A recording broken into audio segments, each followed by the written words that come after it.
Bismillahirrahmanirrahim. Assalamualaikum warahmatullahi wabarakatuh.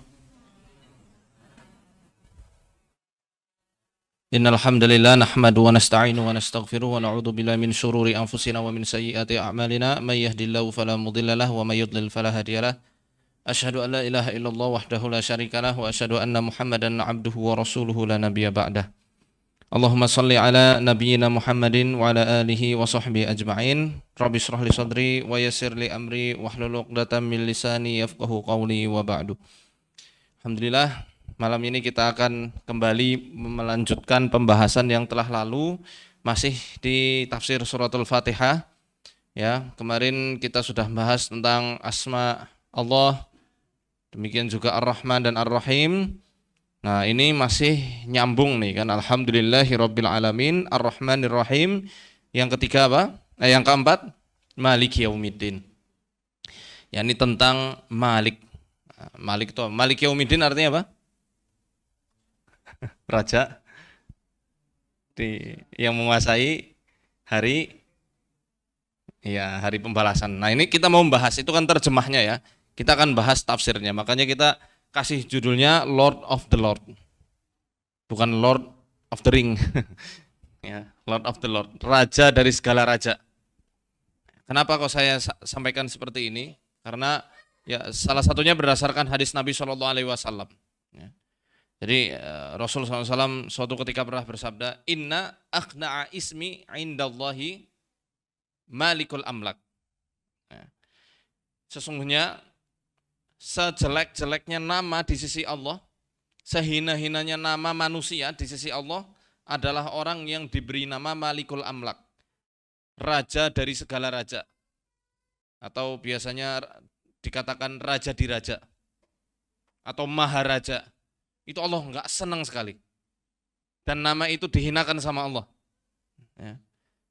Kenapa? Karena kata Rasulullah SAW, la malika illallah, tidak ada yang pantas disebut sebagai Malikul Amlak kecuali hanya Allah saja, raja dari seluruh raja. Ya. Jadi Malik Yaumiddin maknanya adalah Malikul Umuri wa Mudabbiruha. Allah lah yang menguasai segala urusan, wa Mudabbiruha. Apa artinya mudabbir? Mudabbir artinya yang memanage, yang mengurusi, yang mengasuh. Makanya dikatakan Malik Yaumiddin, besok di hari kiamat itu, ya Allah yang memiliki hari itu. Dan Allah pula yang mengurusi semua apa yang ada di hari kiamat. Apa yang ada di hari kebangkitan, apa yang ada di hari pembalasan itu. Wa qadhiha yaumal mujazi, yaumal mujazati lil ibad ala a'malihim. Qadhiha.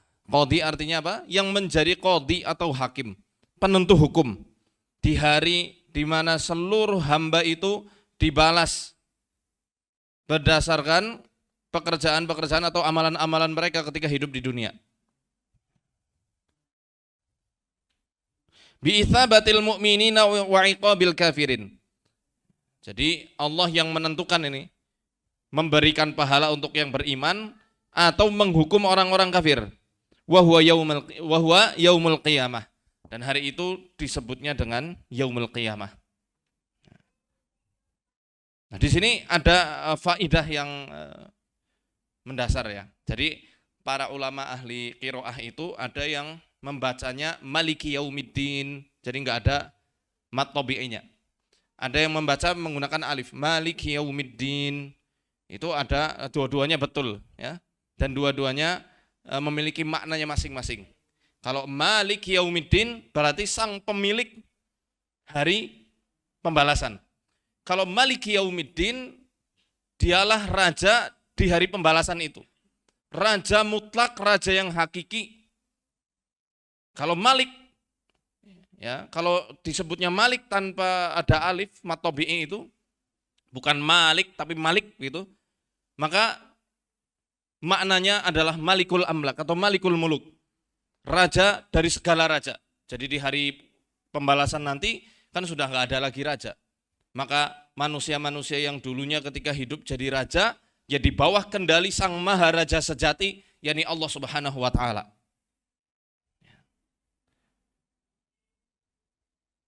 Dan dalam kaidah bahasa Arab, kata malik, mulk, ya, ini ada yang disebut al-mulku, ada yang disebut al-milku. Ya. Makanya ada nama surat, namanya surat Tabarakalladzi biyadihil mulku. Nah, ini dia. Maha suci Allah yang dalam genggamannya itulah seluruh kerajaan. Ya. Adapun al-milku artinya kepemilikan. Bedanya apa? Bedanya kalau al-mulku itu ibaratun anis sultanil qahir. Sebuah istilah ibarat, ya, ibarat maksudnya tentang kekuasaan yang perkasa. Wal istila'ul bahir, pengaruh yang sangat pengaruh atau kekuasaan yang gemilang. Al-bahir itu artinya bahir itu cemerlang. Jadi pengaruhnya itu benar-benar terang sekali. Ya. Wal ghulbatut tammah, kejayaan yang sempurna. Itu kalau disebutnya dengan kata al-mulku. Ya. Wal qudratu ala tasarrufil kulliyyi bil amri wan nahyi, dan kekuasaan penuh untuk mengatur secara mutlak, secara keseluruhan perintah dan juga larangan. Sedangkan kalau menggunakan kata al-milku artinya kepemilikan, adalah suatu istilah tentang sultanah, kerajaan. Wa tasarruf ghairu tamin, tasarruf kekuasaan yang tidak sempurna. Dan antara kedua ini, dua sifat ini, kalau dinisbatkan atau disandarkan kepada Allah, Rabb semesta alam ini, maka kata al-malik tanpa ada mat tabi'i, bisa digambarkan ya, bukan malik tapi malik. Nah, kalau al-malik adalah sifatun lidzatihi, ini adalah sifat secara zatnya Allah. Kemarin kita sudah bahas dari awal, ada sifatun lidzatihi wa sifatun li fi'lihi. Ada yang masih ingat? Sifatun lidzatihi berarti memang itu sifat yang melekat bawaannya. Misalnya apa ya contohnya? Syajaratun tawilatun, pohon tinggi. Nah, maka itu sifat secara zat pohon. Paham ya? Memang pohon itu tinggi secara karakternya, udah bawaannya tinggi. Adapun sifatun fi'liyatun, ya, sifatun fi'liyah adalah sifat ketika Allah itu mengerjakannya. Ya. Ya, kalau malik yang menggunakan mat tabi'i, ma-nya panjang, maka itu adalah sifat pekerjaannya Allah. Ketika Allah mengerjakannya, bisa dipahami ya. Ya. Contoh begini, Mas Hafid doribun atau Mas Hafid akilun, Mas Hafid pemakan, atau doribun pemukul, lagi mukul, ini sifat fi'liyah. Sifat berarti Mas Hafid ini tukang pukul misalnya, atau tukang makan. Nah, itu pekerjaan. Tapi secara zatnya, ya, secara bawaan karakternya, Mas Hafid ganteng misalnya kayak gitu. Ini makanya yang membedakan, kalau malik berarti sifat secara zatnya Allah yang melekat pada dirinya. Adapun malik yang panjang itu adalah pekerjaan, ya. Ketika Allah mengerjakan hal tersebut. Makanya dalam surat An-Nas, ya, qul a'udzu birabbin nas. Ya. Ma-nya panjang apa enggak? Ada yang baca panjang, ada yang pendek. Malikin nas. Malikin nas. Jadi kalau saya lebih ke pendek ya, Malikin nas. Jadi Malikin nas ini rajanya manusia secara zatnya Allah. Jadi supaya apa? Supaya kita itu, supaya ketika dibacakan, was-was yang ada di dalam tubuh manusia, setan-setan yang mengganggu atau pikiran-pikiran picik yang ada di dalam sanubari seseorang itu dihilangkan dengan pertama ada tertibnya. Yang pertama yang diseru adalah Robnya manusia. Kemarin kita sudah membahas tentang Rob. Apa artinya Rob? yang memelihara, yang mengayomi, yang menyayangi, yang mengurusi urusan hambanya sampai sekecil apapun urusan itu. Makanya yang pertama kali disebut adalah Rob. Kata Rob juga adalah suatu kata yang selalu dibawa oleh para nabi dan rasul ketika memanjatkan doa kepada Allah tentang urusan dunia akhirat mereka. Supaya diurusi semua urusannya. Karena Rob adalah wakil dari sifat rububiyahnya Allah Subhanahu wa taala yang berkaitan dengan maslahat hidupnya manusia. Baru tahapan kedua baru disebut Malik yang menjadi raja dan pemiliknya manusia. Pemilik mutlak. Pemilik secara mutlak. Ada yang sudah punya istri, istri milik suaminya. Apakah kita memiliki secara mutlak istri kita? Nggak bisa, buktinya istri sering melawan. Kadang-kadang melawan, sorry. Bahkan suaminya yang kalah. Ya. Jenengan punya anak deh. Yang sudah punya anak. Anak darah daging kita, kepemilikan kita. Kalau istri mungkin, kalau sudah cerai, sudah bukan istri lagi. Tapi anak nggak ada yang namanya mantan anak, nggak ada yang namanya mantan bapak dan mantan ibu. Betul? Anak yang sebagai anak daging, darah daging kita ini, kepemilikan kita ini. Bisakah kita mengendalikan anak kita 100%? Isi hatinya, pola pikirnya, nggak bisa. Tapi Allah yang memiliki manusia mampu untuk menguasai itu semuanya. Tapi Allah punya nikmat yang luar biasa. Kita diberikan nikmat kebebasan. Makanya nikmat itu kalau kita jabarkan ada 3. Nikmat hidup. Nikmat hidup itu Allah berikan kepada hewan dan juga manusia. Nikmat kebebasan, maksudnya kebebasan berpikir, kebebasan memilih. Ini hanya Allah berikan kepada manusia dan jin, bukan hewan. Karena hewan kebebasannya bukan kebebasan pilihan, karena mereka nggak punya logika. Ya. Nikmat kebebasan hanya Allah berikan kepada manusia dan jin. Yang ketiga, nikmat hidayah. Nikmat hidayah ini diberikan kepada orang yang muttaqin, tidak kepada seluruh manusia. Itu nikmat hidayah. Jadi karena rahmannya Allah, nah kembali lagi, karena ini saling sambung menyambung. Karena rahmannya Allah, ya, manusia itu diberikan kebebasan. Sehingga Allah ketika manusia ini hidup di dunia ini, tidak dikendalikan 100% layaknya kapas yang terombang-ambing dengan angin. Siapa yang berkeyakinan seperti itu keluar dari keyakinan Ahlus Sunnah.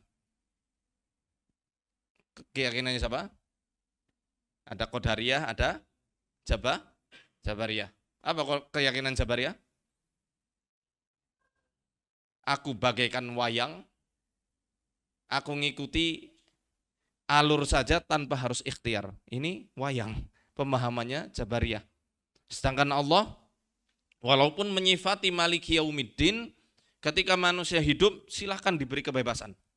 Faman syaa'a falyu'min wa man syaa'a falyakfur. Yang mau iman ya imanlah, yang mau sholat, yang mau pakai jilbaban, yang enggak silahkan. Wa man syaa'a falyakfur. Barang siapa yang mau kafir, silakan kafir. Tapi ingat, inna a'tadna lidh-dhalimina naran ahata bihim suradiquha wa iyastaghithu yughatu bima'in kal muhli yashfil wujuh bi'sa syarabu wa sa'at murtafaqa. Tapi ingat, yang kufur enggak mau ngikuti perintahku, kata Allah, kami sudah menyediakan neraka yang dikelilingi oleh api yang sangat panas. Kalau orang yang ada di dalamnya itu kepengen minta minum, dikasih minum yang membuat mukanya itu luluh lantah. Saking panasnya. Saking panasnya. Ingat, ada konsekuensinya. Ya, makanya di dalam surat Fatihah ini pertama Allah kenalkan dirinya. Hei manusia, ya, aku menciptakanmu, akulah ilah. Ini dijelaskan juga di di dalam kitab tafsir ini. Wal wajhu fi sardi sifati al-khamsi ka'annahu yaqul, ya. Dari penyebutan, hikmah dari penyebutan sifat-sifat 5 yang sudah kita bahas sampai hari ini seakan-akan Allah itu berfirman, khalaqtuka fa ana ilah. Aku telah menciptakan kamu, akulah ilahmu. Ilah apa kemarin? Ayo. Dicatat ya mulanya. Ilah itu makluh, sesuatu yang dituhankan. Jadi ilah artinya adalah Tuhan. Yang kita selaku hamba mutlak harus tunduk di bawah kuasanya. Di bawah perintah-perintah dan syariatnya. Ini ilah. Berkaitan dengan uluhiyahnya Allah. Hak-haknya Allah. Haknya Allah apa? Tidak disekutukan dengan sesuatu apapun. Kita doanya ke siapa? Allah. Kita sholatnya untuk siapa? Allah. Kita nyembelih kambing, nyembelih sapi untuk siapa? Allah. Nggak boleh untuk jin, nggak boleh untuk pohon, nggak boleh untuk yang lain. Ini ilah. Berkaitan dengan hak-haknya Allah di dalam uluhiyahnya. Tsumma rabbaituka bin ni'am fa ana rabbun. Kemudian aku Rob itu kemarin dari kata tarbiyah, dari kata timang-timang ya Rob. Yang dipelihara, yang diurusi, akulah yang mengurus kamu. Akulah yang memelihara kamu, yang memerhatikan kamu dengan berbagai nikmat-nikmat yang aku hamparkan. Fa ana rabbun. Akulah Rob kalian. Bedanya ilah sama Rob apa? Enggak apa-apa jawabannya. Ilah, ya. Rob, ya Rob, intinya Rob itu berkaitan dengan rububiyah. Rububiyahnya Allah. Maksudnya segala Rob itu gini, sifat atau nama Allah yang berkaitan dengan maslahat hidup manusia. Dari yang besar sampai urusan yang paling kecil. Contoh, apa kemarin? Bayi baru lahir, pengen misalnya, pengen pup. Siapa yang ngajari dia pup? Yang ngilhami siapa? Apakah kita ketika bayi lahir kemudian ayo nak ngeden? Enggak tahu. Siapa yang ngajari bayi nyari minum dari ibunya? Allah yang ilhamkan itu semua. Siapa yang ngajari lebah mencari nektar di bunga? Allah yang mengajarkan itu semuanya. Siapa yang menurunkan rahmat kepada harimau sehingga harimau tidak memakan anaknya sendiri? Ini berkaitan dengan rububiyah. Rububiyah ammah yang secara umum, rububiyah khassah yang secara khusus Allah berikan kepada manusia yang beriman. Bisa dipahami? Ya.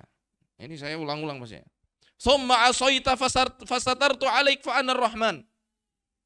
Kemudian kalau kamu bermaksiat, aku tutupi aib-aibmu. Aku tutupi kemaksiatanmu karena akulah Rahman. Rahman yang maha,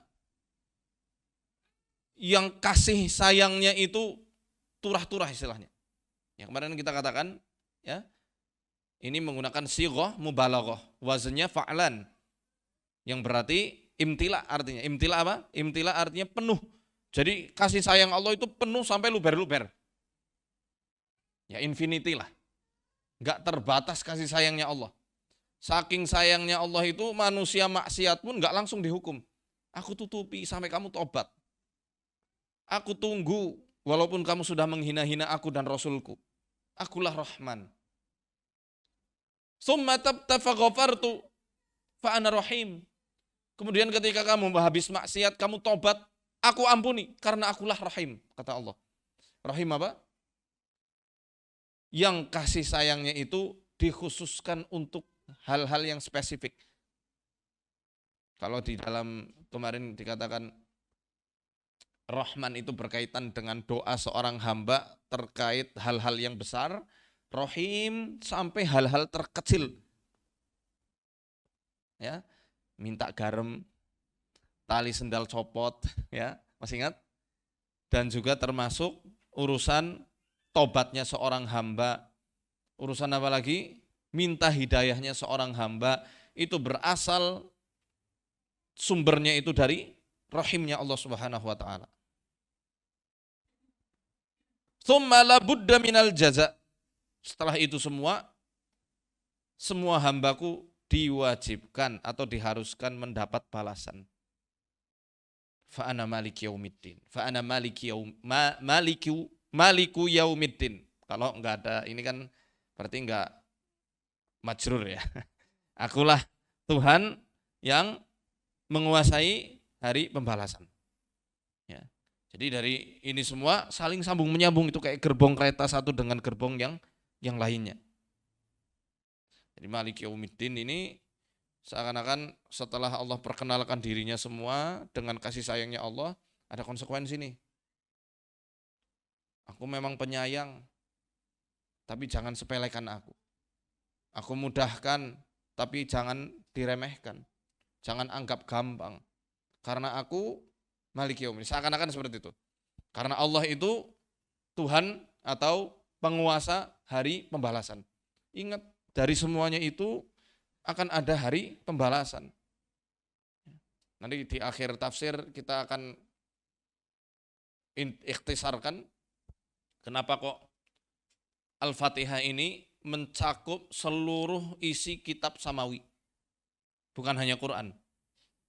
Intisari dari kitab Quran, Injil, Zabur, Taurat, dan 104 suhuf yang Allah sebarkan di langit, semua terkandung pada suratul Fatihah ini. Subhanallah. Dan salah satu keutamaan umatnya Rasulullah SAW adalah diwariskan surat Fatihah. Ini sudah kita bahas di Fadailu Suratil Fatihah di awal pembahasan yang lalu. Saking agungnya. Kemudian kata yaum. Yaum artinya apa? Artinya hari. Wal yaumu fil urfi ibaratun amma baina tulu'i syamsi wa ghurubiha minaz zaman. Yang disebut al-yaum, hari itu adalah rentang waktu antara terbitnya matahari sampai tenggelamnya matahari di suatu waktu. Adapun pengertian secara syara' atau secara terminologinya, amma baina tulu'il fajri tsani wa ghurubis syamsi. Ya, antara terbitnya fajar yang kedua sampai tenggelamnya matahari. Wal muradu huna mutlaqul waqti. Dan yang dimaksud pada ayat ini adalah waktu secara mutlak li adami syamsi wal fajri thamma. Karena di hari itu udah nggak ada lagi yang perputaran waktu matahari maupun fajar yang menyingsing. Karena di hari pembalasan matahari yang memang didekatkan secara langsung hanya 1 jengkal di atas ubun-ubun manusia. 50.000 tahun nunggu. Di hari kebangkitan sampai hari pembalasan, ujar-ujarnya cepat, suwe. Makanya orang-orang ikhlas itu, ya, ada sebuah riwayat mengatakan menunggunya di Yaumul Mahsyar. Mahsyar ini kan hari pengumpulan ya. Itu seperti orang yang sholat 2 rakaat saja. Hari itu nggak ada naungan. Banyak yang tenggelam masuk ke dalam keringatnya sendiri sesuai amalannya masing-masing. Ada yang keringatnya itu menenggelamkan sampai mata kaki, ada yang sampai lutut, ada yang sampai pusar, ada yang sampai hidungnya, bahkan yang tenggelam di dalam keringatnya sendiri. Di hari itu udah orang karu-karuan lah pokoknya. Ya. Nah, adapun kata ad-din, yaumiddin ini, ad-din ini kan secara bahasa kita artikan din artinya agama ya. Ada lagune Sabian itu Dinus Salam ya. Artinya agama kedamaian. Tapi ad-din di sini maksudnya adalah al-jaza'u in khairun fa khairun wa in syarrun fa syarrun. Wa minhu qauluhum kama tadinu tudan. Nah, jadi yang dimaksud yaumiddin, ad-din ini adalah al-jaza. Jaza artinya adalah balasan. Kalau orang itu berlaku baik, balasannya baik. Kalau buruk, balasannya buruk. Makanya ada pepatah Arab, kama tadinu tudan. Sebagaimana kamu melakukan, kamu akan diperlakukan. Jadi din ini berasal dari kata ini. Juga ada yang mengatakan din asal katanya sama dengan kata ad-dain. Dain artinya apa? Dain artinya utang. Artinya utang. Ya. Yaumuddin ay yaumul qiyamah. Yaumuddin di sini maksudnya adalah yaumul qiyamah, hari kiamat. Saya tanya, kenapa hari kiamat kok disebutnya kiamat? Karena ya disebut hari kiamat karena yaumu qiyamin nasi min kuburihim. Disebut kiamat karena kiamat itu artinya adalah kebangkitan. Dari kubur. Makanya ada pepatah Arab, kama tadinu tudan. Sebagaimana kamu melakukan, kamu akan diperlakukan. Jadi din ini berasal dari kata ini. Juga ada yang mengatakan din asal katanya dengan kata ad-dain. Dain artinya apa? Dain artinya utang. Artinya utang. Ya. Yaumuddin ay yaumul qiyamah. Yaumuddin di sini maksudnya adalah yaumul qiyamah, hari kiamat. Saya tanya, kenapa hari kiamat kok disebutnya kiamat? Karena Kiamat artinya berdiri, karena di hari itu manusia pada bangkit berdiri dari kuburnya masing-masing. Wa qiyamil ashhadi minar rusuli wal anbiya'i was salihin wal malaikah. Dan di hari itu adalah hari berdirinya para saksi-saksi dari kalangan rasul, dari kalangan anbiya, nabi-nabi, dari kalangan orang-orang saleh dan para malaikat. Wa yauma tashaqqaqus samaa'u bil ghamami wa nuzzilal malaikatu tanzila. Al mulku yauma idzinil haqqu lirrahman wa kana yauman 'alal kafirin 'asira. Dan ingatlah tatkala langit itu terbelah, kemudian menurunkan asap putih yang sangat tebal, wa nuzzilal malaikatu tanzila, dan malaikat itu turun secara bergelombang menjadi saksi-saksi atas perbuatan manusia. Ya, raqib atid kita. Malaikat-malaikat muaqibat yang ada di hadapan dan belakang kita besok akan berdiri di hari itu. Para nabi dan rasul berdiri sebagai saksi atas umatnya masing-masing. Dan di dalam surat An-Nisa dikatakan saksi yang paling agung di hari itu adalah Rasulullah Muhammad sallallahu alaihi wasallam beserta kita selaku umatnya. Fakaifa idza ji'na bika fakaifa idza ji'na min kulli ummatin bi syahidin wa ji'na bika 'ala haula'i syahida. Bagaimana ketika Allah itu mendatangkan setiap umat itu saksi-saksinya masing-masing. Dan engkau wahai Muhammad akan menjadi saksi atas perbuatan mereka semua. Jadi ada dalam sebuah riwayat dikatakan, hadis ini sahih, ketika para nabi itu ditanya sama Allah Subhanahu wa taala, "Wahai Nuh, kamu sudah menyampaikan risalah kami belum?" "Sudah ya Allah." Ditanya umatnya Nabi Nuh, "Kalian sudah datang pemberi peringatan dari kalangan Rasulku?" Mereka dusta, enggak pernah ya Allah. Lalu yang membenarkan risalahnya Nabi Nuh dan nabi-nabi setelahnya siapa? Kita, umatnya Rasulullah. Kita besok bersaksi, ya Allah, kami bersaksi bahwa Nabi Nuh telah menunaikan amanah untuk apa? Menyampaikan risalah tauhid kepada umat-umatnya. Kami bersaksi bahwa Sulaiman, Dawud, Musa, Isa dan seterusnya telah menunaikan amanahnya dalam menyampaikan risalah tauhidmu. Jadi besok Rasulullah beserta umatnya kita ini ya, akan jadi saksi di hari kiamat atas ditunaikannya risalah nubuwah yang dibawa oleh para nabi dan rasul sebelum Rasulullah Muhammad SAW. Inilah kenapa disebutnya Yaumul Qiyamah. Pertama, berdirinya manusia dari kubur mereka, kemudian berdirinya para saksi-saksi dari kalangan rasul, nabi, orang soleh dan malaikat. Ya. Wa yaumu qiyamil hisab. Di hari itu juga hisab atau perhitungan amal itu ditegakkan. Wa qiyamul haqiqiyu yaumu idanatil khalaik. Di hari itu akan ditegakkan juga pembalasan untuk seluruh makhluk-makhluknya, wa muhasabatihim wa mujazatihim. Ditegakkan juga hisabnya, balasannya, in khairon fa khairun wa in syarron fa syarrun. Kalau baik ya baik balasannya, kalau buruk ya buruk. Ya. Nah, itu dia. Jadi Yaumuddin adalah hari pembalasan di hari kiamat nanti. Jadi Allah lah yang akan menentukan balasan, menghisab dan membalas dengan seadil-adilnya balasan. Wa aslul mulki wal milki. Ya, pondasi dasar dari kata al-mulk dan milk adalah ar-rabtu wasyiddah. Ikatan dan juga kekuatan, al-quwah, asyiddah kedahsyatan, al-quwah itu kekuatan. Falillahi fil haqiqati al-quwatul kamilah. Dan itu semuanya adalah milik Allah secara hakiki. kekuatan yang sempurna, al-wilayatu an-nafidah, kekuasaan yang menembus. Maksudnya menembus ini ya menembus ruang dan dimensi, ruang dan waktu. Yaitu tadi saya katakan, kekuasaan Allah itu nembus segala hal. Ya.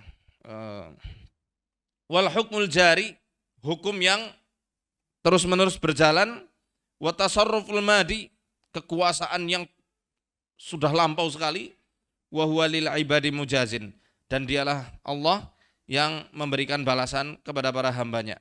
Idli milkihim bidayatun wa nihayah, dan kepemilikan Allah itu ada di awal dan akhirnya, wa alal ba'di la alal kulli, ya, sedangkan kepemilikan seseorang itu tidak secara mutlak. Contoh, saya punya uang 100.000. Ketika uang ini belum saya belanjakan, uangnya milik siapa? Milik saya. Tapi kalau sudah dibelanjakan, milik siapa? Ya milik penjualnya. Makanya dikatakan kepemilikan Allah ini fi bidayah wan nihayah. Di awal dan akhirnya tetap milik Allah. Kita selaku makhluk sebenarnya bukan memiliki tapi meminjam atau dipinjamkan Allah. Tapi kepemilikan yang hakiki yang mutlak adalah milik Allah. Apa yang Allah kasih bukan berarti yang Allah kasih ini menjadi milik seorang hamba, tidak. Kapan saja Allah bisa ngambil. Dan di hari kiamat nanti kerajaan Allah langgeng, kehidupan Allah langgeng, kekuasaan Allah langgeng. Tapi di hari kiamat nanti kerajaan-kerajaan yang pernah jaya di muka bumi ini tidak ada lagi. Fana. Bisa dipahami? Jadi kalau kita meminjam kata kepemilikan, ini buku milikku atau ini uang milikku. Ya sekarang, kalau uang itu dibelanjakan ya bukan miliknya lagi sudah. Ya, bukan miliknya lagi. Ya.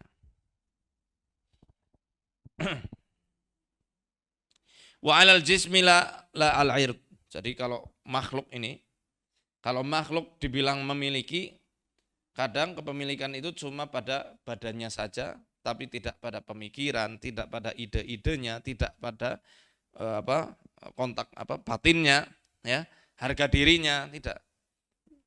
Maka kadang ada karyawan kerja di suatu perusahaan atau pada suatu bosnya itu hanya menggaji atau memiliki jasa dari karyawannya itu berupa kerja fisik, secara fisiknya. Tapi ide, pemikiran, isi hati semuanya dia nggak punya, dia nggak memiliki itu. Ya. Wa ala nafsi lan nafas, dia memiliki jiwa. Ya, kadang kita ini memiliki jiwa seseorang, memiliki perasaannya, tapi nggak bisa memiliki nafasnya. Kalau mati, ya sudah, kita nggak bisa nukar nafasnya dengan nafas yang kita miliki kan. Paham? Ya. Tapi kalau Allah, jiwanya dapat, nafasnya juga Allah punya. Ya. Kalau belum waktunya mati, ya nggak Allah matikan. Kalau mati, Allah pengen hidupkan, Allah hidupkan kapan saja bisa. Dan ini menjadi mukjizatnya Nabi Isa alaihissalam. Wa ala zahiri wa alal batin. Kalau manusia memiliki hanya yang nampak saja, yang tidak nampak kita nggak tahu. Makanya banyak ya guru punya murid. Di depannya adabnya mungkin nampak lah, itu dimiliki oleh seorang guru. Di belakang kadang murid gunjingi guru. Banyak. Ya. Wa alal hayyi la mayyit. Dia memiliki yang hidup, yang mati dia nggak bisa miliki. Ya. Bi khilafil ma'budil haq. Ini berbeda dengan Tuhan yang berhak disembah secara haknya, secara nyata. Id laisa limilkihi zawal. Apa yang dimilikinya itu tidak bisa hilang. Wala limulkihi intiqal. Dan kerajaannya itu nggak bisa berpindah, nggak ada ahli waris. Selamanya Allah raja.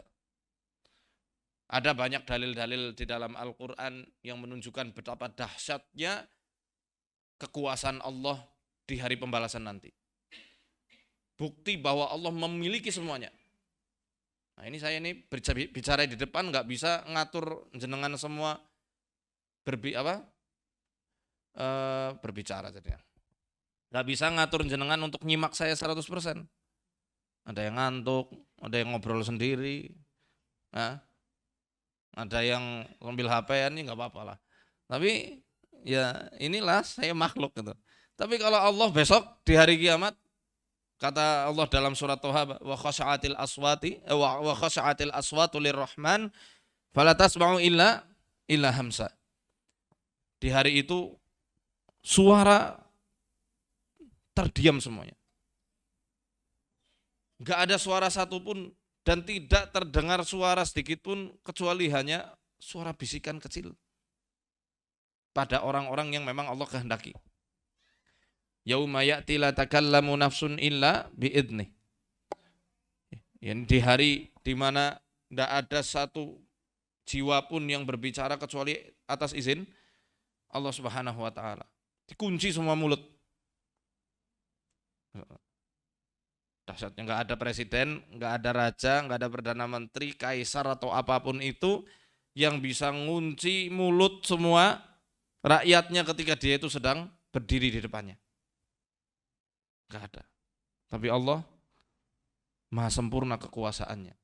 Semua loh, ini bukan hanya manusia, jin pun dikunci sama Allah. Mungkin di sini lagi pada tenang, tapi yang nggak kelihatan rame. Ya. Mungkin ketika suatu presiden, raja atau yang semisalnya berdiri, para hadirin tenang, tapi sebelahnya rame. Yang nggak kelihatan itu, yang nggak terdengar suaranya. Tapi di hari itu nggak ada yang berbicara sedikit pun.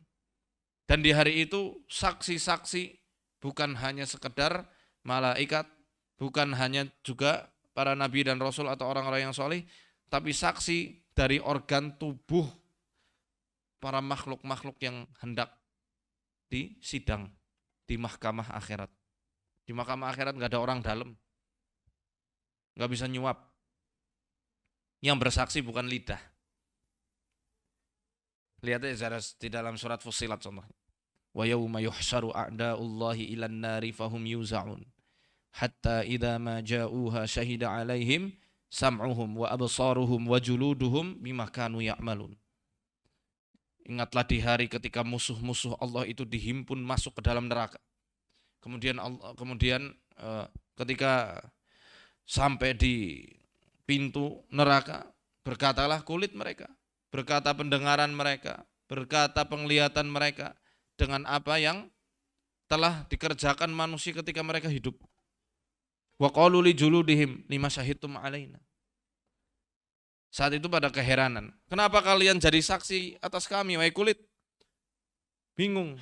Kamu dulu tak sayang-sayang, tak kasih skincare paling bagus. Kamu luka, aku rawat. Kamu kepanasan, aku kasih sunblock ya.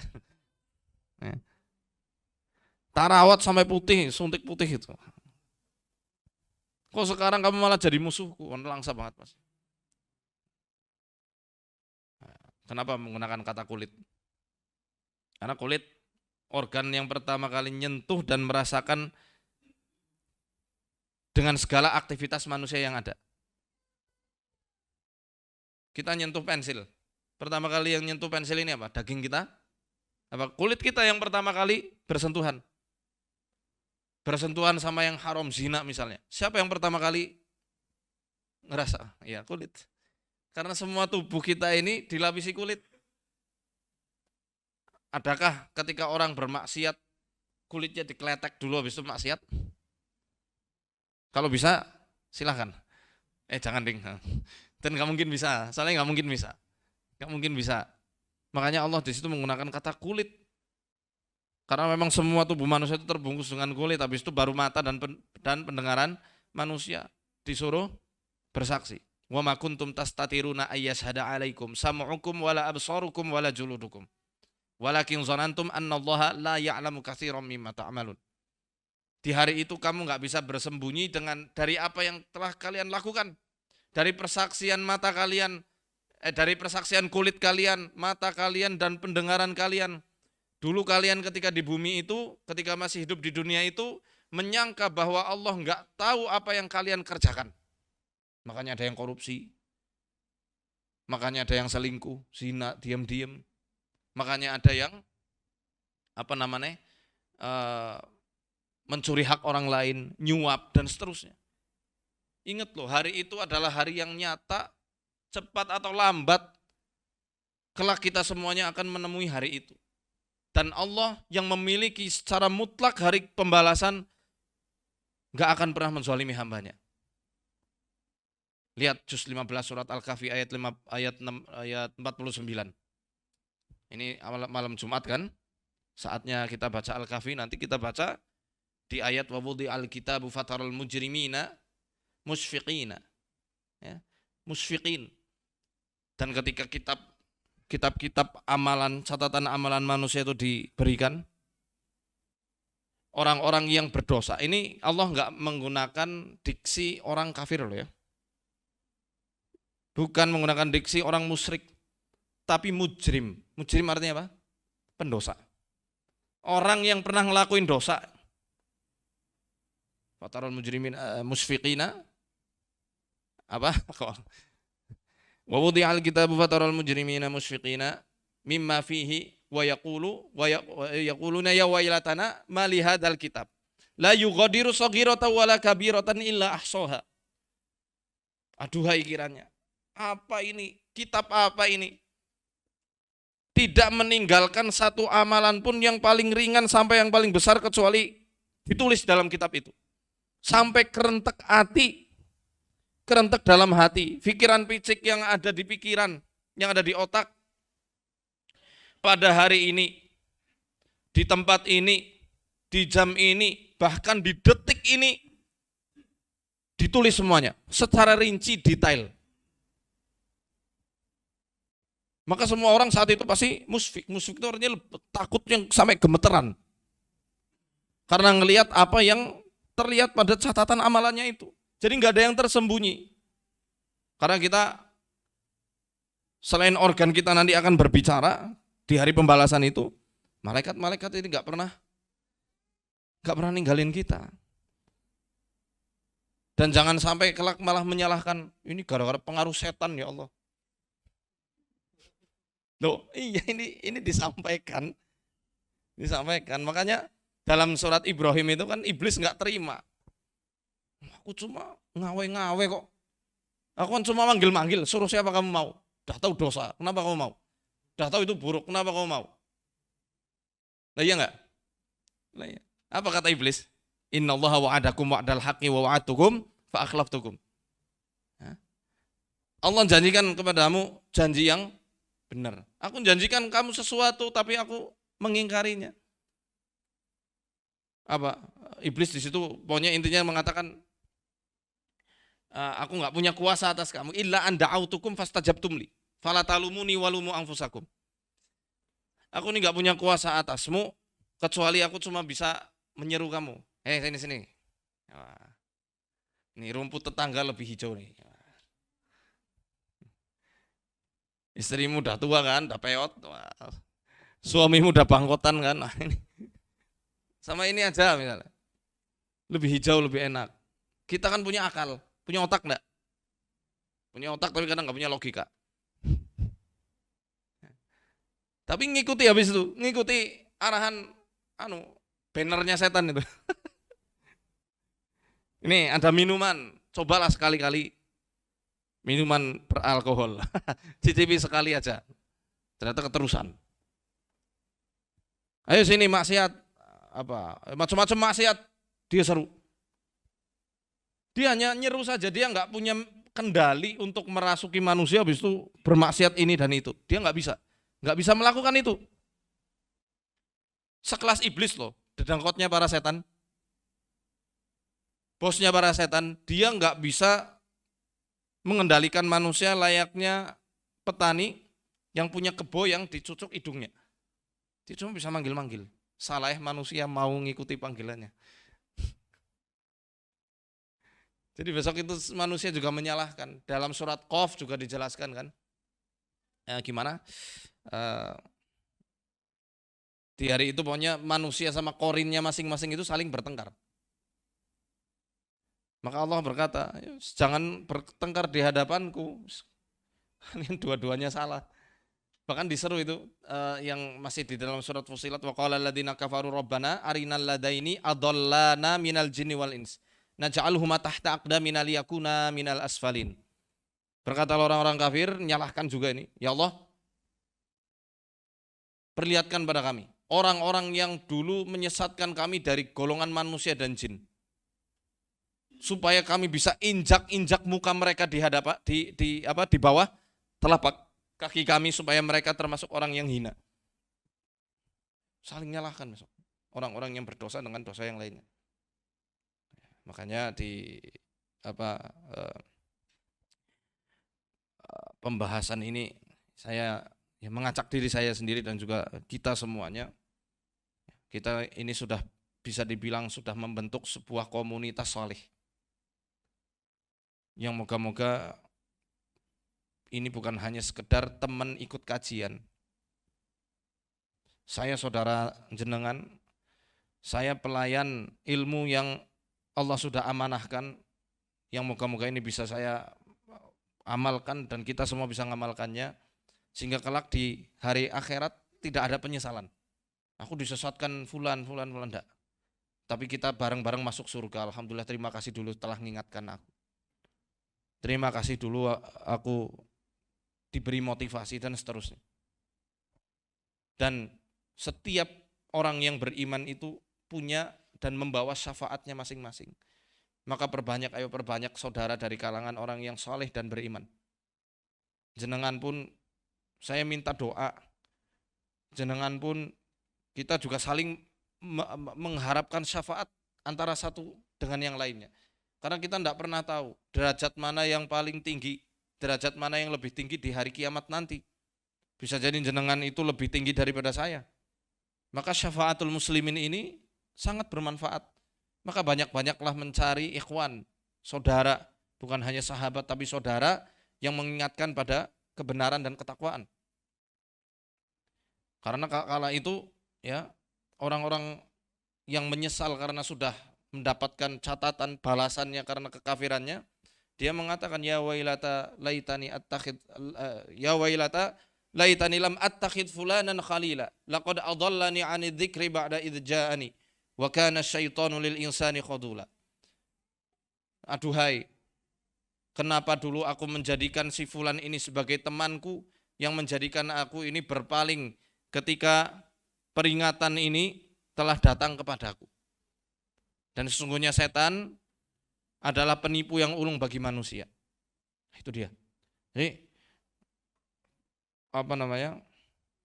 balasan Allah kepada kita, balasan pahala yang berlimpah, ayo kita jemput dengan sama-sama menjaga ukhuwah, saling menasehati dan saling menguatkan dalam ketakwaan dan juga kebaikan. Ya.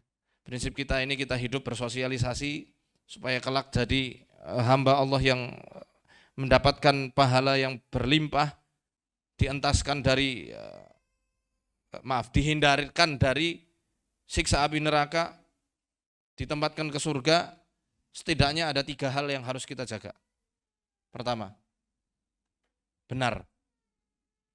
Ukuran kebenaran 2 wahyu, Al-Quran dan hadisnya Rasulullah, sunnahnya Rasulullah. Kedua, baik.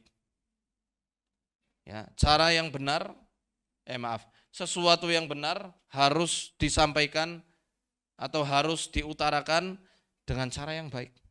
Kadang-kadang seseorang itu enggan mendengar kebenaran atau bahkan melakukan kebenaran karena cara yang disampaikan itu tidak baik. Dengan caci maki, dakwah bukannya merangkul tapi memukul, menghajar. Ya. Kajian ilmu harusnya kita membahas supaya kita lebih dekat sama Allah, tapi isinya menggunjing. Ya, asatidzah atau saudara-saudara kita yang memang berbeda paham sama kita, tapi masih ya sebenarnya sama-sama ahlu sunnah, cuma beda baik gitu loh. Ya. Sing siji kunutan, sing siji ora. Sing siji pakai Allah mabait baini Allah akbar kabir. Hal yang kayak gini nggak usah lah diributkan. Dua-duanya bener kok. Kadang karena yang seperti itu jadi akhirnya nggak baik. Makanya benar harus didukung dengan cara yang baik. Yang ketiga wajar. Kewajaran ini penting. Kewajaran ini penting. Wajar dari berbagai sudut, dari berbagai sisi. Baik itu dari penampilan, mengikuti adat istiadat, bukan berarti adat istiadat yang menyelisih syariat. Saya contohkan begini. Potong kuku benar enggak? Baik. Baik. Jenengan potong kuku di majelis kajian, wajar enggak? Enggak wajar. Enggak wajar, enggak pada tempatnya. Akhirnya jadi enggak baik, karena enggak wajar. Ucapan alhamdulillah baik apa benar enggak? Baik. Baik. Ada orang kepaten nih. Anda ucapkan alhamdulillah pada teman yang misal baru meninggal saudaranya atau orang tuanya. Wajar enggak? Enggak wajar. Ini padahal benar. Keutamaan alhamdulillah baik, benar. Tapi enggak wajar carane. Orang lagi kepaten, lagi lagi duka cita, diucapkannya alhamdulillah. Benar baik, kurang wajar. 5 sunnah, potong kumis, nyabut bulu ketiak misalnya lah. Jangan nyabut bulu ketiak di depan dosen, nggak wajar, akhirnya jadi nggak baik dan nggak benar. Jadi 3 hal ini yang dinasehatkan dan dipesankan oleh Syekh saya. Benar harus didukung baik dan juga harus didukung dengan kewajaran. Rasulullah kurang apa? Beliau orang yang pertama kali ngetuk pintu surga. Pintu surga nggak akan pernah dibuka kecuali Rasulullah sudah datang. Tapi beliau selalu wajar. Bahkan ketika baru hijrah itu dari Makkah ke Yathrib ke Madinah, orang-orang ngiranya itu Rasulullah adalah Abu Bakar. Ngiranya Rasulullah itu Abu Bakar. Masya Allah. Umar bin Khattab salah satu 10 orang yang dijamin masuk surga, sahabat yang dijamin masuk surga. Wajarnya bukan main itu, suhudnya luar biasa. Mengendarainya keledai. Padahal beliau itu ya bisa dibilang ya menyaingi Kaisar Romawi dan Kisra pada Imperium Persia. Karena sudah ditaklukkan sih. Saking wajarnya Umar ini sampai membuat decak kagum kepada utusan Romawi yang datang ke Madinah. Ini kota yang katanya kota yang menghasilkan pasukan yang sangat hebat, yang mampu meruntuhkan kekaisaran Romawi dan Imperium Persia. Mana raja kalian? Ini lagi tidur. Lagi tidur di masjid. Enggak percaya. Dan subhanallah. Tapi itu masa kegemilangan dan kejayaan Islam. Moga-moga kita bisa niru para salafun saleh itu. Sehingga kelak di hari pembalasan kita ini diberikan balasan yang terbaik dari Allah. Yang terbaik ini ya surga, moga-moga amin. Amin Allahumma. Itu yang saya sampaikan pada kesempatan malam hari ini. Ya, ada mau tanya jawab atau mau nonton bareng? Oke, monggo diskusi ya boleh. Sebentar aja. Kita mau ada tayang premier jam 9 malam. Bukan Sandekala. Sandekala nanti masih dalam proses editing. Nanti Sandekala insya Allah ya mungkin bulan-bulan inilah. Bulan Juni ini, mohon doanya. Film perdana tentang edukasi ruqyah, tapi genrenya horor. Nah, ini Pak sutradaranya, Masya Allah. Monggo kalau ada yang mau bertanya, ya silakan Mas Dafa. Jangan angel ya.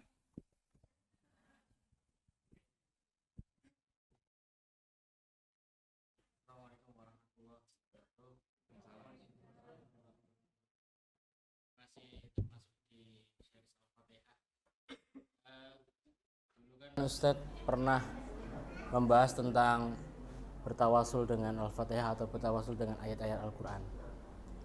Apakah ketika misal ada kegiatan apa, terus mengajar santri atau mengajar siswa, itu diawali dengan ila hadin niyat walikuli niyatin sholihat al-Fatihah itu boleh atau tidak? Itu menurut Ustadz itu bagaimana? Syukran. Menurut saya boleh. Boleh-boleh saja kita tawasulan, itu tawasul syar'i enggak? Syar'i. Ibaratnya kita bertawasul supaya doa kita ini dikabulkan Allah dengan baca Quran. Kalau baca Quran semuanya terlalu banyak, baca Fatihah salah ke induknya Quran ini enggak masalah. Ya. Oh itu bid'ah, dari mana? Nah itu ibadah mahdoh. Sama seperti klinik Ruqyah Arsadaya Daka, komunitas Ruqyah itu bid'ah, enggak pernah ada di zaman Rasulullah. Sekarang biro umroh bid'ah juga dong. Hah? Zaman dulu belum ada biro umroh. Apa gunanya biro umroh didirikan? Memudahkan orang buat umroh kan? Sama lah. Komunitas Ruqyah, klinik Ruqyah didirikan supaya orang itu gampang nyari kalau mau ikhtiar ke pengobatan yang syar'i itu kemana. Hal yang kayak gini semestinya kita nggak perlu perdebatkan. Ya, kecuali kalau itu memang ibadah yang benar-benar mahdoh ya. Misal sholat ini, sholat 5 waktu. Saya nggak membahas sholatnya subuh jadi 4 rakaat atau apa, itu ya jelas sesatnya lah. Ya sholat subuh 4 rakaat. Sholat misalnya, di awal sholat harus baca apa misalnya ya, apa biasanya tuh ayat kursi misalnya atau kulhu falak anas. Kalau ini mohon maaf memang Rasul nggak pernah ngajarkan dan saya nggak setuju. Ya, cukup baca a'udzubillahi minasyaitonirrajim. Bismillah Allahu akbar. Ya. Ya sependek yang saya tahu memang Rasul kayaknya nggak pernah ngajarkan deh. Sebelum sholat tuh baca apa namanya itu? Kulhu falak anas dulu misalnya. Apa kemudian setelah sholat misalnya salam, tangannya diginikan, kiri diginikan. Ya, ini juga kalau saya pribadi tidak setuju dengan cara seperti itu. Tapi kalau Fatihah mau ngajar, mau memulai belajar, mau beramal misalnya melakukan suatu aktivitas, baca bareng-bareng, yuk kita tawasul moga-moga Allah mudahkan, nggak masalah. Dalilnya banyak.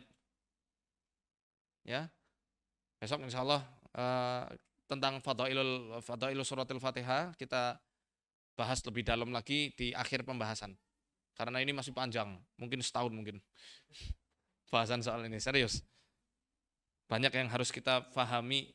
Al-Fatihah itu bagaikan samudra yang nggak ada ujungnya. Subhanallah. Ya.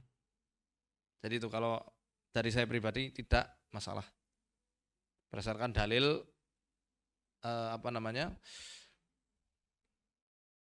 bahwa Al-Fatihah ini nama lainnya adalah as-shalah. As-shalah artinya adalah doa, atau karena sholat itu dibuka dengan surat Fatihah. Doa kita ini bisa makbul saat membaca surat Fatihah. Di antaranya itu.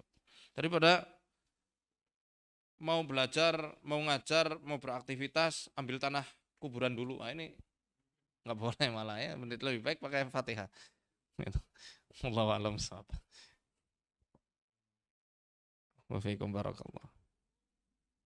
Ini pendapat pribadi saya. Kalau salah ya dari saya pribadi, benar ya dari Allah. Nggak cocok ya cari pendapat lain, itu aja.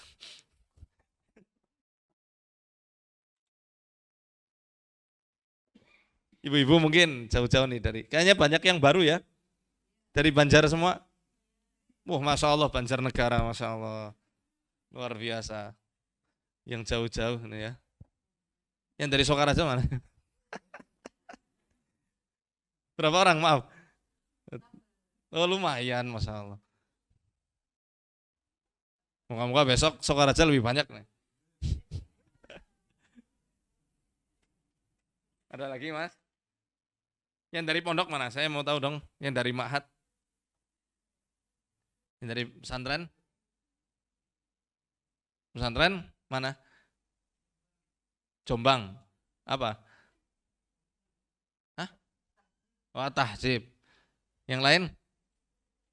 Masnya dari mana? Hah? Miftahul Salam ya? Ya Miftahul Salam mana? Loh, jangan Miftahul Salam apa udah pesantren. Pede gitu loh. Ya monggo sambil ngopi sambil sambil ngeteh ya, maaf belum nggak ada kopi sama jajannya. Saya mau tanya-tanya bebas deh sekarang pertanyaannya, konsul boleh. Boleh, mana ibu-ibu ada? Ada ibu-ibu? Mbak-mbak?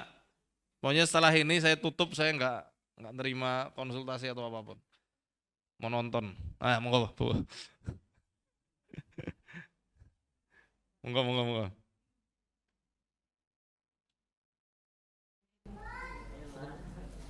Itu ibu yang pakai kerudung coklat.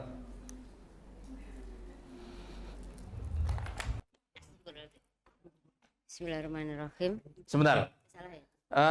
Sebelum ibu nanti bertanya, saya nanya apa yang kita pelajari ini nyambung enggak? Bisa dipahami ya? Bok pembahasannya agak jelimet, besok saya sederhanakan lagi. Tapi insya Allah paham ya? Alhamdulillah. Monggo, Bu. Dipencet ya? Bismillahirrahmanirrahim. Assalamualaikum warahmatullahi wabarakatuh. Waalaikumsalam. Mau bertanya Ustadz, kan itu ada apa namanya zaman orang tua kita kan punya ilmu-ilmu itu ya Ustadz ya. Itu apa namanya? Nasab ya? Iya. Iya. Itu almarhum orang tua itu katanya karena sudah berilmu dengan banyak sekali guru dari kecil, akhirnya di saat mau meninggal itu ilmunya itu nggak rela, masih mencari keturunannya. Iya. Itu bagaimana cara memutuskannya gitu Ustaz? Oh, promosi saya. Oh. Nah, ini dia. Itu ya. Buku ini udah jelas Pak. Oh, begitu ya Ustaz. Tapi ya saya bahas ya. Begini. Kalau saya mau buka kajian tentang ruqyah di Salahuddin, setuju enggak? Setuju? Kita hidupkan lagi, insya Allah mulai 11 Juni. 11 Juni di Masjid Salahuddin ba'da subuh. Kayak dulu lagi insya Allah. Kita bahasnya yang mudah aja deh dari buku saya ini. Karena pertanyaan jin nasab itu berulang terus, jadi kayaknya saya mesti bedah buku ini. Kita akan membahas ilmu-ilmu titisan.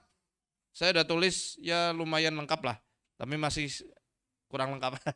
Makanya saya tulisnya risalah. Risalah ini sebenarnya ya coretan ringan tentang jin leluhur atau jin nasab itu. Intinya dari apa yang saya bahas ini, untuk lepasnya itu kita harus holistik. Memperhatikan pertama spiritual. Spiritual maksudnya adalah sisi agama seseorang, ya, dengan menjaga tauhid, baca Quran, istighfar, ya, dan juga rutin baca bismillah, segala aktivitas.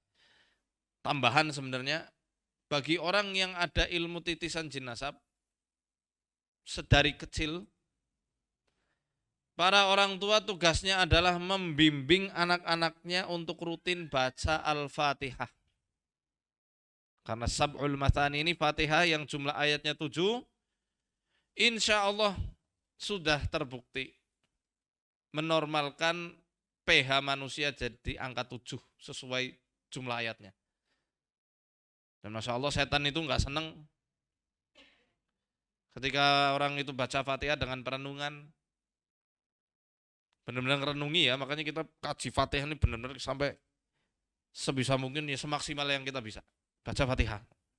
Kedua, jasadnya. Jasad. Pola makan, pola tidur, siapa yang keselak? Ya Allah kasihan banget. Pola makan, pola tidur, pola nafas, pola gerak. Pola makan, pola tidur, pola nafas, pola gerak. Makan, coba deh. Maaf, Ibu selama ini ada gangguan? Ya. Ini tanya untuk siapa nih?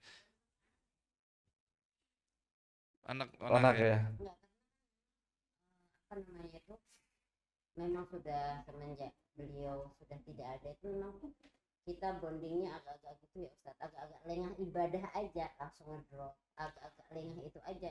Putranya hadir? Enggak, karena ujian.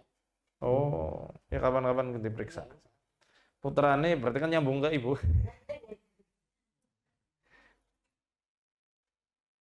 Coba ibu cek, ibu bisa koreksi. Ini biasanya orang-orang indigo atau orang yang diikuti jin-jin nasab ini, biasanya dia punya masa-masa tertentu kayak orang ngidam. Harus makan bakso sekarang. Kalau enggak gelisahnya kayak orang sakau. Ya nggak mesti bakso, nanti nggak lari. Pada orang payu bakul bakso. Nggak mesti. Pokoknya makanan-makanan yang junk food gitulah. Nggak hanya bakso, kadang cilok, cilor. Tapi saya suka cilok. Jangan kemudian direkam di otak kok cilok haram, tidak. Boleh sesekali. Tapi yang saya maksud ini kadang-kadang mereka ini akan digiring untuk kepengen makanan tertentu yang harus saat itu juga. Bahkan ada ini, saya pernah nangani kasus di Pasir Karanglewas sana. Seorang wanita lah, umurnya setahun di bawah saya. Itu kalau lagi jin nasabnya kambuh, dorongan kuatnya makan apa coba? Makan darah ayam. Minum. Dan makan ayam secara langsung. Jadi nggak disembelih, langsung gigit. Zombie. Reaksinya subhanallah. Nanti gelut. Sampai sobek berarti saya waktu itu. Ya. Ngomongnya Pak, titisan blorong. Ya bener ora itu setan, intinya gitulah. Itu sampai tahap ekstrimnya tuh kayak gitu. Makanya kalau misal ada kok keinginan makan sesuatu yang nggak sehat, tahan. Tahan sebisa mungkin. Kalau darah haram apa halal? Haram itu sudah kehilangan kendali. Kalau yang tahapnya masih ecek-ecek nih, nggak separah mbak-mbak yang saya pernah tangani itu. Ya paling makanan yang itulah, minum-minuman apa misal kayak soda atau apa tuh. Ini rumusnya sebenarnya ada di Quran, ya Yohanes, kulu mimma fil ardi halalan thayyiba wala tatabi'u khutuwatis syaiton innahu lakum aduwwum mubin. Berarti kalian manusia, makan yang ada di bumi ini makanan yang halal dan thayyib. Thayyib ini apa? Yang baik bagi tubuh, baik bagi akal, baik bagi jiwa. Setan ngerti nih. Orang muslim enggak atau susah lah untuk digoda untuk minum alkohol atau makan daging babi atau minum darah. Ya udah, ajak dia untuk makan yang halal tapi berlebihan, jadi nggak toyib bagi tubuh. Tiap hari nggak mau makan sayur, harus makan mie instan. Ya rusak dalemannya. Ini salah satu contoh kecil aja. Habis itu biasanya mereka akan jalur keluar masuknya itu biasanya ada di paha dalam. Sehingga banyak keluar muncul biru-biru. Padahal nggak dalam kondisi capek dan seterusnya. Maka tinggal tempelkan aja ini. Jempol kita ke langit-langit mulut. Kemudian diusapkan sendiri, nggak usah sama orang lain, sendiri. Sambil baca sholawat boleh, baca zikir, kalimat thayyibah lah. Atau ayatul kursi juga boleh. Karena itu insya Allah menutup celah mereka keluar masuknya. Selain makanan, nafas juga demikian. Nah ini harus ada pelatihannya. Tapi bukan nafas kanuragan ya, bukan, beda. Nanti ada caranya. Kalau mau tahu caranya bisa ikuti Classroom Arsadaya Daka, judulnya Ruqyah dan Lambung. Ibu bisa ikuti, klik link tree yang ada di akun Instagram saya, klik, ikuti Classroom Arsadaya Daka. Atau ikut Classroom Pelebur Jin Leluhur, biar bisa lihat film Sandekala. Ada bintangnya di sini, Mas Dava, Mas Dimas, Mas Hafid jadi Gendruwo, dan lain-lain. Oh, perannya keren, Masya Allah. Ya Bu, itu ada cara ngelatihnya nanti insya Allah. Ya moga-moga nanti di Salahuddin kita akan praktekkan itu semua. Kita bedah buku ini insya Allah. 11 Juni insya Allah. Kemudian pola gerak ya dengan olahraga. Satu lagi apa? Pola tidur ya. Pola tidur jangan begadang. Karena begadang itu menguatkan jin kalau begadangnya nggak ada manfaatnya. Yang ketiga, zona atau lingkungan, cari biah atau lingkungan teman-teman yang mendukung pada amal soleh dan mencegah bara kemungkaran. Begitu mungkin. Cukup ya. Jadi kalau dalam manhaj ruqyah di Arsada Hidayah yang pernah saya pelajari, ini kita nggak perlu pakai ikrar pemutus. Ya kalau memang itu jenazah betul, kalau enggak. Paham ya? Jadi cara mutusnya ya dengan aksi saja. Ya Ibu silakan.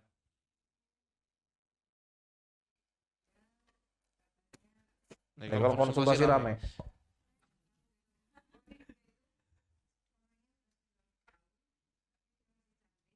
Bohong.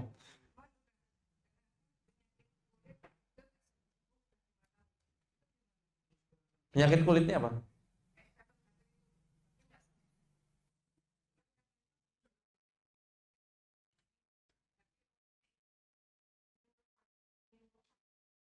Wallahu alam ya, saya mesti lihat langsung kalau kayak gitu. Jadi saya belum berani jawab. 90 tahun masih cantik, Sunade kalah tuh.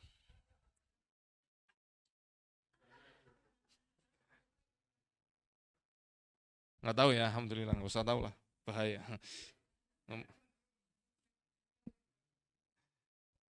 Ada yang lain mungkin. Saya masih lihat ya, saya nggak belum berani menjawab kenapa. Soalnya harus langsung melihat. Lu udah linglung belum?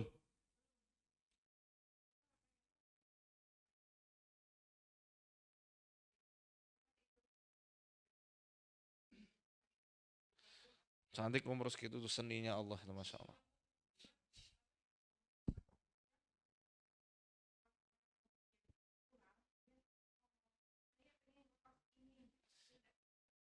Kalau memang betul itu jin, itu tipe gangguannya jin toyar. Jin toyar apa? Baca di buku Risalah Pelebur Jin lo.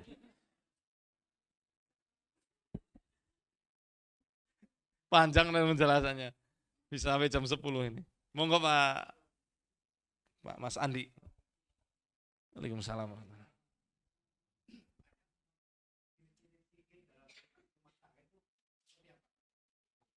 Wah, sihir dalam rumah banyak ya. Jadi kalau sihir itu tergantung tergantung maksud tujuannya. Jadi kalau dalam kitab As-Sarimul Battar fi Tasadduli Saharatil Asrar, saya nggak bisa promo, belum bikin bukunya. Ya, ada sihir yang buat tafrik. Tafrik buat cerai. Ada sihir untuk robot. Robot itu artinya ikatan. Ada ikatan, ini juga banyak, ada robot tabalut, ada robot macam-macam ya. Intinya kalau ikatan ini bisa dari dua sisi. Robot atau sihir ikatan, robtu ya, bukan robet. Robtu. Ini bisa dari dua sisi, entah suaminya yang diganggu, entah istrinya. Sehingga tujuannya ini untuk apa? Membuat suami dan istri nggak bisa berhubungan intim. Kalau dua-duanya kepengen, pas mau mendatangi istrinya bocor. Atau ketika suaminya pengen mendatangi keluarganya, istrinya maksudnya, tiba-tiba kaku nggak bisa dibuka, lah melasi kok. Kaku kayak kayu. Nah ini saya pernah dapati, asli benar-benar kayak kayu. Dan kemudian atau dari sisi suami, ini maaf ya yang belum nikah, nggak usah berfantasi. Dari suami pas mau mendatangi, nggak bisa alif, dia wawu terus. Ya. Iya, jadi banyak hal. Intinya menghalangi suami istri itu untuk harmonis di ranjang. Ya akhirnya ujung-ujungnya apa? Tafrik, diceraikan, perceraian supaya suaminya udah nggak betah lagi. Itu robot. Atau kalau misalnya itu semua nggak terjadi, ganggunya pada pikiran atau jiwanya sehingga entah suaminya yang males ngelihat istrinya sehingga nggak pernah dijamah, nggak pernah disentuh, atau istrinya yang nggak mau memberikan hak suaminya. Ya, dua-duanya bahaya, harus bisa melawan. Kalau si suami terancam nafkah batin, ini zolim di hadapan Allah Ta'ala. Istri mau dia sholat jembalitan ribuan rakaat tapi enggak menunaikan hak suaminya, Allah bumi hanguskan itu amalan solehnya. Jelas hadisnya sahih itu. Jadi harus ada dilawan, kecuali kalau memang sihirnya itu sempurna, nutup akal semuanya, jadi kayak orang gila. Nah ini beda urusan. Tapi kalau dia masih bisa mengendalikan rasanya, mengendalikan pikirannya, ayolah dilawan. Kalau tafrik ini macam-macam. Biasanya tafrik atau perceraian lebih cenderung kepada sihir yang menggunakan cetikan. Jadi dia itu setannya membawa racun sihirnya ini pada udara. Jadi udaranya dibikin panas. Awalnya pengen marah. Kopi kepahitan sehingga atau kemanisan banget, ngamuk suami ini. Misalnya. Ya. Atau suaminya misalnya ngasih uang belanjanya kurang, ini karuan gue sih. Atau hal-hal yang sepele yang jadikan itu kenceng gitu. Cuma kalau yang dibahas lebih khusus detail oleh Syekh Wahid Abdul Salam Bali itu lebih cenderung pada sihir robot ikatan. Ini mohon doanya. Arsada insya Allah akan mengundang Syekh Sa'ad Said Ahmad Abduh lagi di akhir tahun ini, insya Allah. Coming soon. Tunggu aja nanti. Daurah Internasional Jilid 2 di Batu Raden. Kita jadikan Purwokerto kota rukyah, amin. Mungkin itu Mas Andi. Ada yang lain? Bebas. Ya, monggo Bu.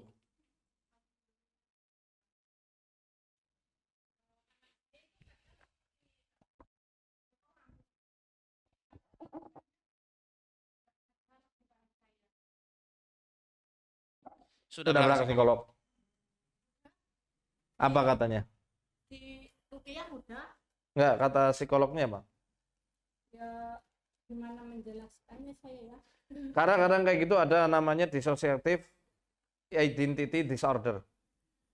Jadi dia itu enggak kehilangan identitasnya selaku dirinya sendiri.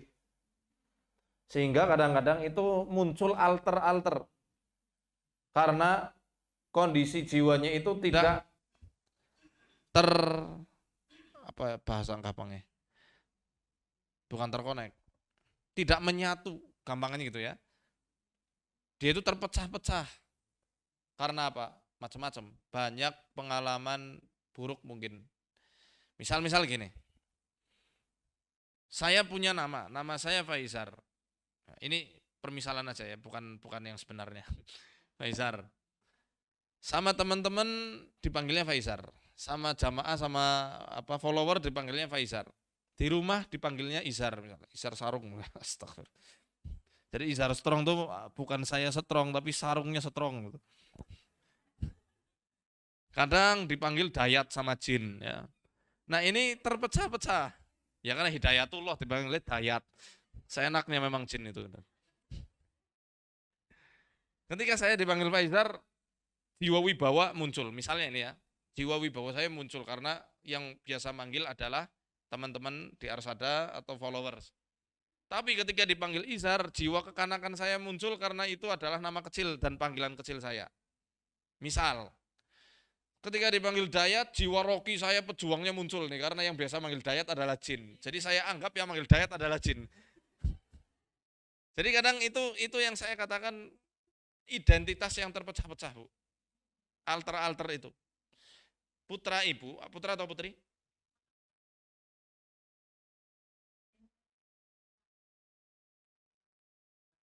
Oke.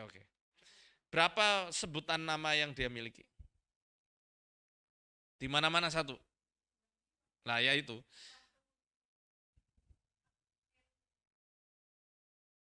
Oke, baik.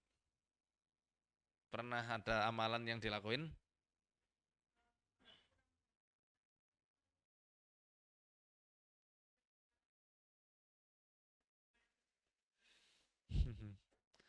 Baik, baik. Nanti kapan-kapan ke daftar Karsada aja ya. Kalau untuk observasi nanti terlalu lama di sini. Tapi intinya udah ada gambaran lah. Begitu. Nanti kita cek juga dari organ dalamnya gimana. Begitu mungkin, Bu.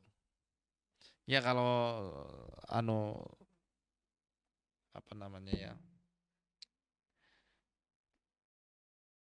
Perkiraan saya itu tadi pecah karena banyaknya trauma dan kekecewaan. Ya, mungkin sering disalahkan, kurang apresiasi, kehilangan sosok ayah. Ayahnya ada tapi mungkin ayahnya ada tapi sosok ayahnya dia nggak dapatkan. Meninggal. Oh, baik, baik. Paham, paham. Baik. Ya, ya. Surga untuk Ibu, amin. Saya potong malah diperjelas. Yes. Baik. Ya, jadi saya udah paham kenapa jadi seperti ini. Ya, ya oke lah. Nantilah kawan-kawan mungkin kita teruskan. Enggak di sini ya. Ada lagi mungkin? 5 menit lagi, monggo. Ibu dari mana? Sokaraja mana, Bu? Oke. Jawetan. Jawa Tengah mana nih? Waalaikumsalam.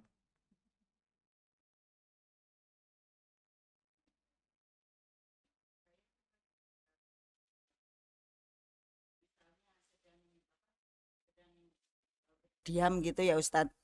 Misalnya saya kepingin berkomunikasi sama Allah kayak gitu ya. Ya Allah, apa? Besok saya mau bertemu dengan si ini nih. Misalnya tentang suatu urusan kayak gitu Ustadz. Tolong bantu saya ya Allah. Kalau ini orang baik, mudahkan, lancarkan urusannya gitu ya Ustadz. Gak cuma itulah, banyak hal lah. Saya selalu membiasakan berkomunikasi seperti itu. Yang kadang mengganggu saya gini Ustadz, tiba-tiba di saat saya bertanya seperti itu, tubuh saya itu ada yang ini kayak kasih tanda kayak gitu Ustadz. Tubuh? Apa itu? Di sekitar dada sini sampai ke tengkuk, ke kepala kayak gitu Ustadz. Jadi misalnya semoga orang ini baik ya, ya Allah, tidak menjerumuskan saya, tidak membawa kebaikan buat saya gitu. Semoga engkau kasih petunjuk, engkau kasih kasih ayat ini bentar, menolong saya kayak gitu. Maaf saya potong. Iya. Ibu waktu kecil pernah amandel enggak? Enggak pernah. Enggak pernah. Atau masalah di tenggorokan? Pernah sakit Ustadz, tapi udah kemarin berapa tahun yang lalu lah. Apa itu? Ada penjualan di sini. Oh iya betul berarti. Jadi kalau saya bertanya kayak gitu seolah-olah saya sedang bicara sama Allah itu, dia jahat enggak sih ya Allah? Itu kayak ada yang jawab itu loh. Jadi saya kan tanya sama Allah itu. Kenapa kok ada sesuatu yang sekarang perut di bawah pusar ibu ngerasa aneh enggak? Sekarang? Di sekitar sini Ustaz. Geleser ya? Iya. Di perut sini? Iya, saya gemetar Ustaz. Iya, itu memang jin yang macam-macam jin. Iya, jadi saya harus mengingkari, saya nggak perlu mendengarkan apa gimana Ustaz? Nggak usah didengarkan. Itu bukan firasat dari Allah. Bukan ya? Itu yang ngikut. Ibu pernah ngamalin apa? Enggak pernah Ustaz. Ada wiridan yang dulu pernah diamalkan? Enggak pernah. Atau orang tua dulu? Mungkin kalau puasa ngasrap mutih pati geni. tahu, tapi kalau Pak Le saya ada apa? Dia orang pinter gitu. Oh, Mbak dulu gimana? Nggak tahu, Oke, oke, oke. Tapi yang jelas dari jin. harus dihindari ya Ustadz. Iya. Barang saya ngomong gitu kayaknya pindah langsung ke sini. Sesat. Iya kan? Iya. Rasanya kan Hmm, gemeter jadinya itu. hmm. Dan memang itu pakai dia apa namanya? eh apa memanfaatkan anu ini energi sini tenggorokan. Iya, sering sakit Makanya Ustadz. jadi benjol. Nantilah saya nggak etis kalau bicara di umum. Besok Harus kapan-kapan. diingkari aja ya Ustadz ya. Eh? Harus diingkari aja ya. Hingkari ada doanya. Allahumma la toiro illa toiruk. Tulis ya. Ini nanti ada di YouTube. Ah. YouTube Peta Hidup Official. Ibu bisa ulang lagi. Allahumma la toiro illa toiruka. Pakai to. Wala khairo illa khairuka. Pakai kho. Wala ilaha ghairuka. Pakai go. Go. Allahumma la toiro illa toiruk. Wala khairo illa khairuk. Wala ilaha ghairuk. Ya Allah, tidak ada kesialan kecuali yang telah Engkau tetapkan. Tidak ada kebaikan kecuali kebaikan darimu. Dan tidak ada Tuhan selain Engkau. Ini yang diajarkan Rasulullah SAW. Kalau ada firasat-firasat yang terbetik dalam hati, apalagi firasat buruk. Gitu ya. Ya. Ya, wa jazakillahu khairan. Cukup ya. Ya, maunya habis ini enggak ada yang konsultasi, wong saya udah kasih dari tadi kesempatan. Terima kasih. Arsadani Allah yakum. Assalamualaikum warahmatullahi wabarakatuh.